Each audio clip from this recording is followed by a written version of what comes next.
Shalom, haleluya. Kembali lagi dengan khotbah-khotbah yang kami sampaikan. Dan doa kami Tuhan memberkati semua pemirsa yang setia menyaksikan khotbah ini, menjadi berkat bagi kita semua. Tuhan pakai kita semua di hari-hari ini. Kita semakin diubahkan, kita semakin dimurnikan, dan semakin disempurnakan oleh Tuhan. Tema kebenaran firman Tuhan, menguji batin dan hati. Saudaraku, ada satu sifatnya Tuhan yang harus kita tahu, yaitu Tuhan suka menguji hati manusia. Tuhan sangat suka menguji batin manusia. Supaya apa? Supaya Tuhan punya alasan, supaya Tuhan punya dasar untuk memberkati manusia tersebut.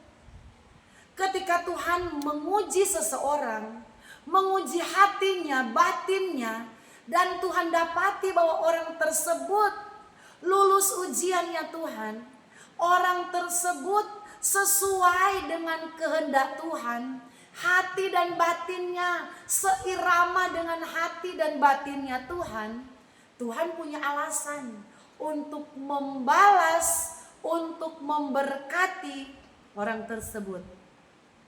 Mari kita akan melihat firman Tuhan di dalam kitab Yeremia pasal yang ke-17 ayat yang ke-10. Yeremia 17 ayat 10.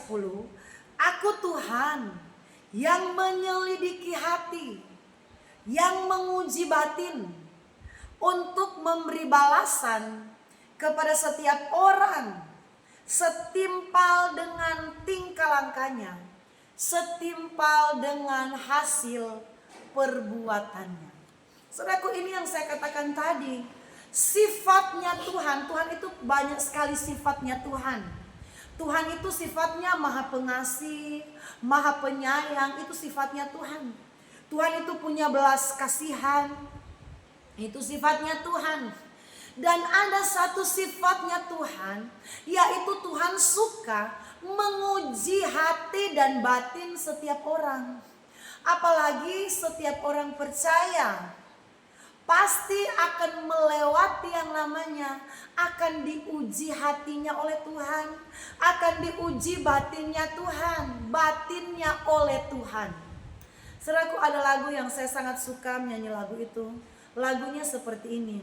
Ujilah aku Tuhan, cobalah aku Tuhan, selidiki hatiku dan batinku, mataku tertuju padamu.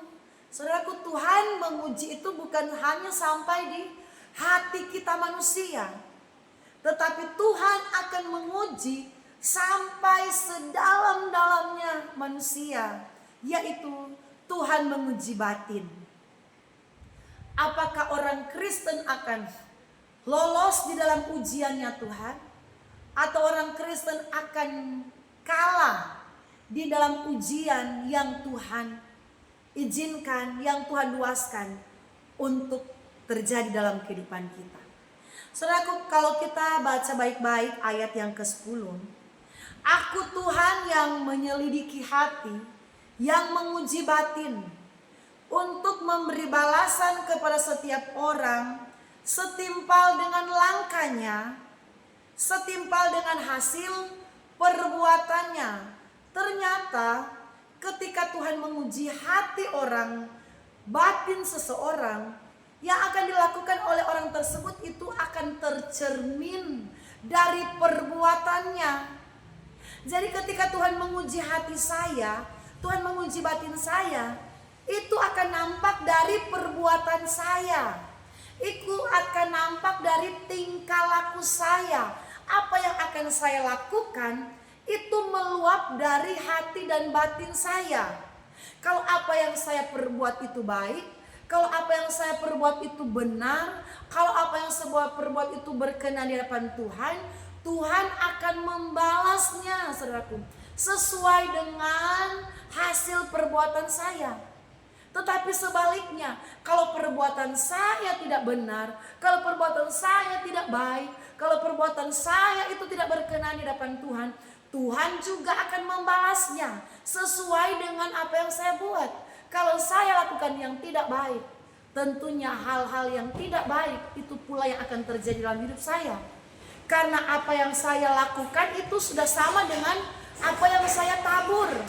Jadi kalau saya lakukan baik, itu seperti saya sudah menabur yang baik.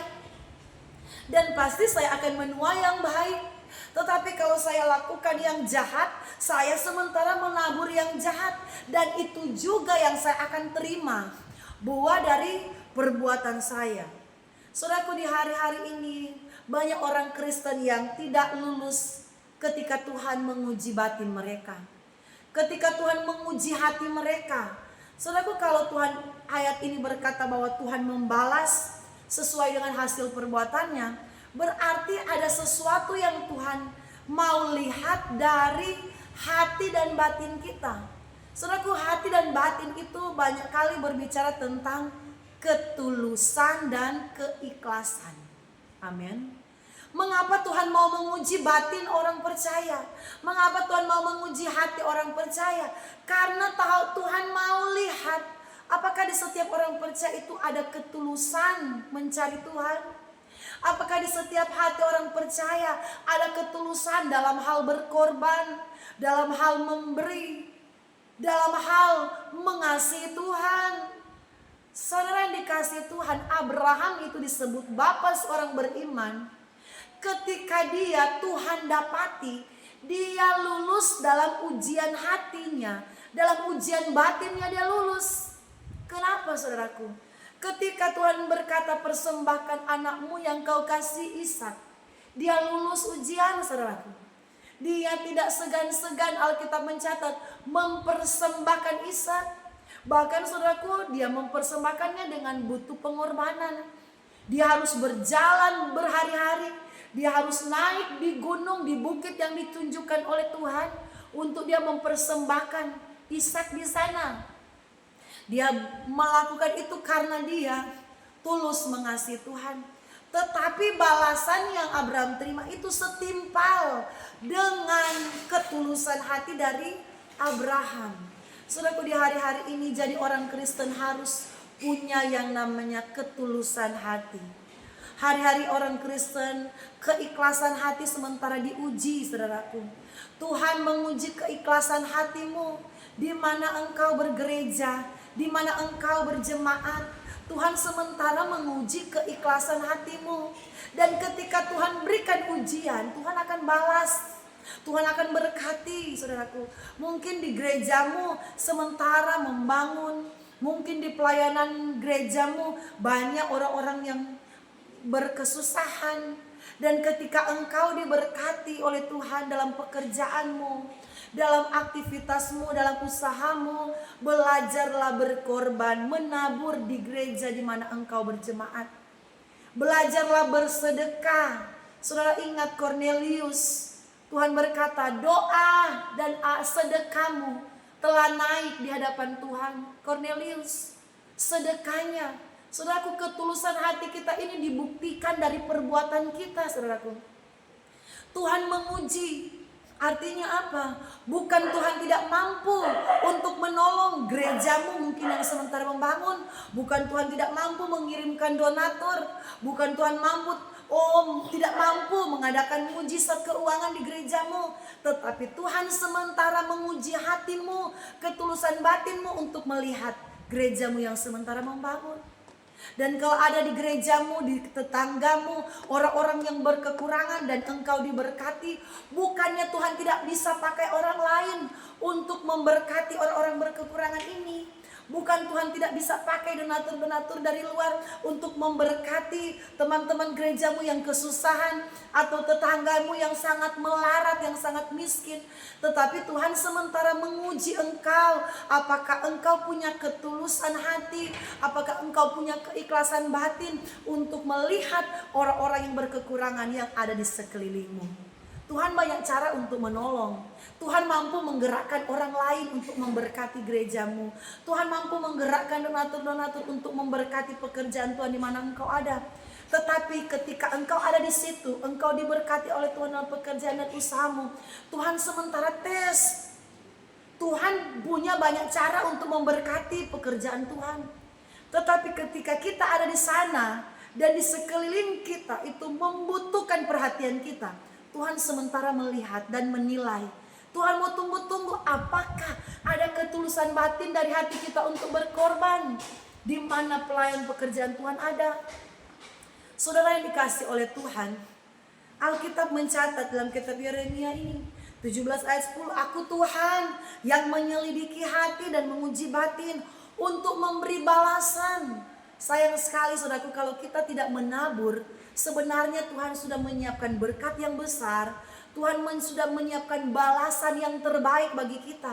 Tetapi karena kita tidak lulus dalam ujian batin, kita tidak rela untuk berkorban sama Tuhan, kita tidak tulus untuk memberi bagi pekerjaan Tuhan, balasan yang terbaik, berkat yang terbaik yang Tuhan siapkan, Tuhan tidak jadi berikan kepada kita.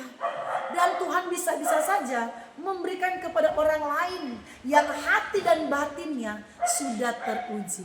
Saudaraku, kami banyak kali juga saudaraku dalam pelayanan, kami juga melakukan hal yang sama. Kami menguji jemaat-jemaat yang kami layani. Maksudnya apa? Supaya kami dapat melihat sejauh mana perkembangan rohani dari jemaat. Kami uji walaupun jemaat tidak tahu. Kami mau lihat sejauh mana respon jemaat dalam mengasihi Tuhan. Kami melihat jemaat sejauh mana saudaraku kasih jemaat kepada Tuhan. Bukan kami tidak mampu, tetapi kami juga saudaraku mau melihat sejauh mana jemaat tulus mengasihi Tuhan. Saudaraku, kami ada ibadah fellowship. Kalau di gereja GBI itu ada ibadah fellowship pendeta-pendeta.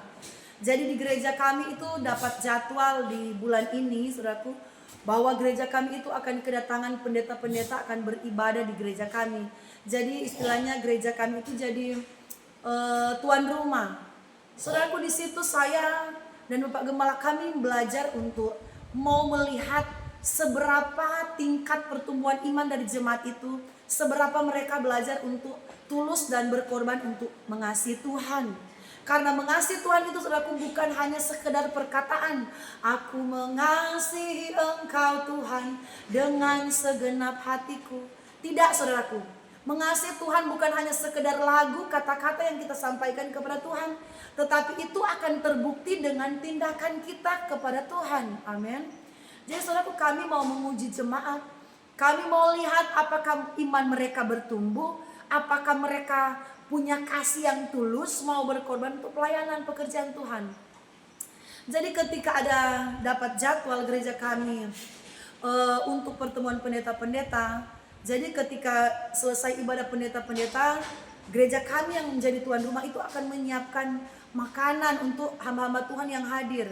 Walaupun itu bukan makanan yang mewah, bukan makanan yang mahal-mahal, yang penting selesai ibadah hamba-hamba Tuhan ini bisa mengisi perut mereka dengan makanan yang gereja kami sajikan.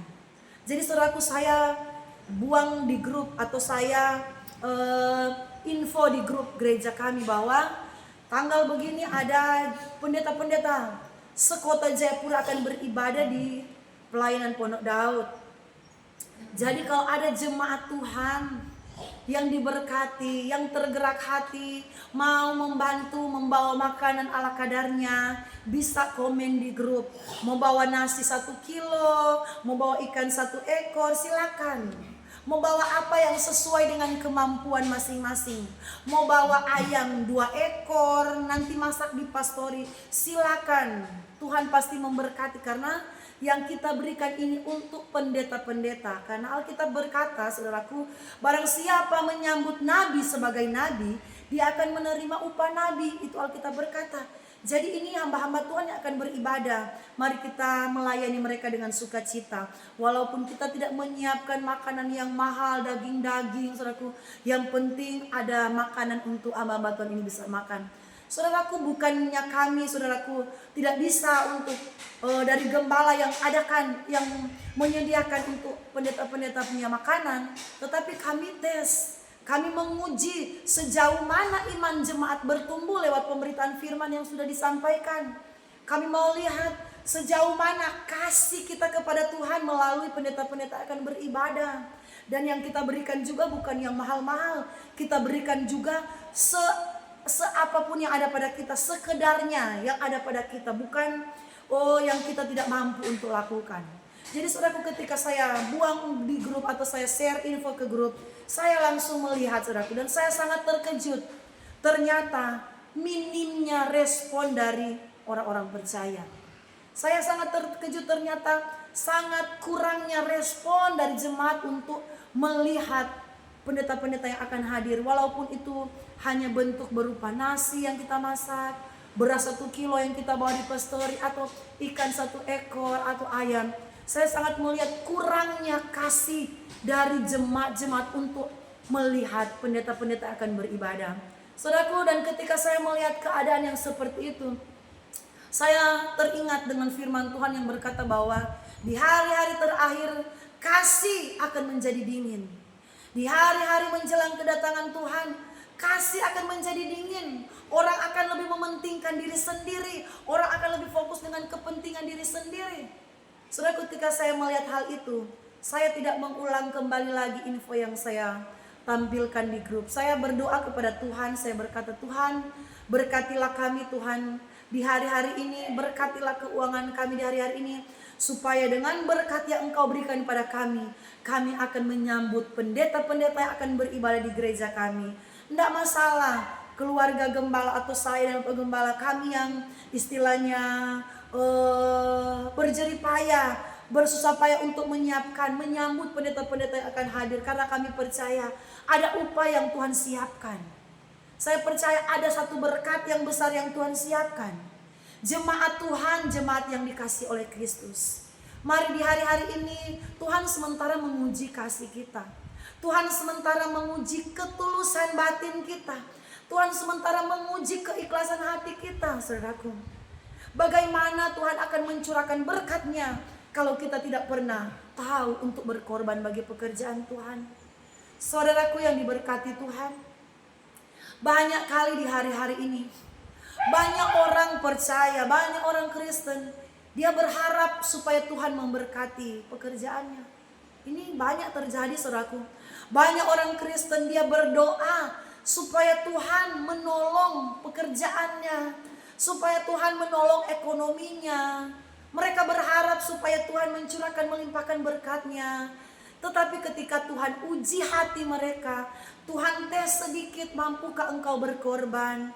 Walaupun korban yang kau berikan itu korban seadanya, mampukah kau melihat pekerjaan Tuhan? Mampukah kau mengutamakan kepentingan pelayanan, mengutamakan kepentingan orang lain baru kepentinganmu?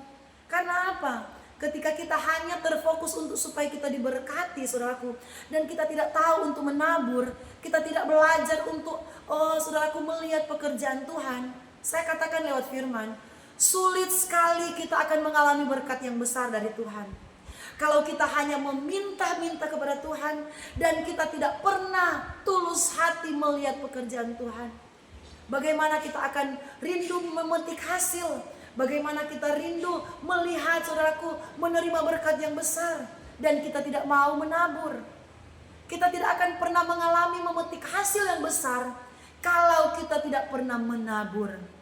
Kita tidak akan pernah memperoleh berkat yang besar kalau kita tidak mau berkorban. Saudaraku, berkorban itu memang sakit. Namanya berkorban berarti saudaraku kita harus mengalami yang namanya saudaraku sakit. Bukan sakit tubuh kita, fisik kita yang sakit, tetapi berkorban itu ada harga yang harus dibayar. Dan nilai dari sebuah pengorbanan itu besar sekali di pemandangan Tuhan. Ada satu upaya yang Tuhan siapkan bagi orang yang hatinya lulus ujian, yang batinnya lulus tes dari Tuhan. Mari milikilah kasih Kristus dalam diri kita.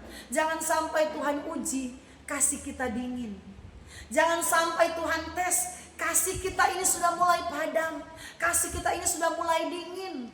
Saudaraku, ketika saya melihat respon dari jemaat sangat minim, hanya mau dihitung dengan 2 jari, yang berkata, saya akan bawa ini, Bapak Gembala, saya akan bawa ini.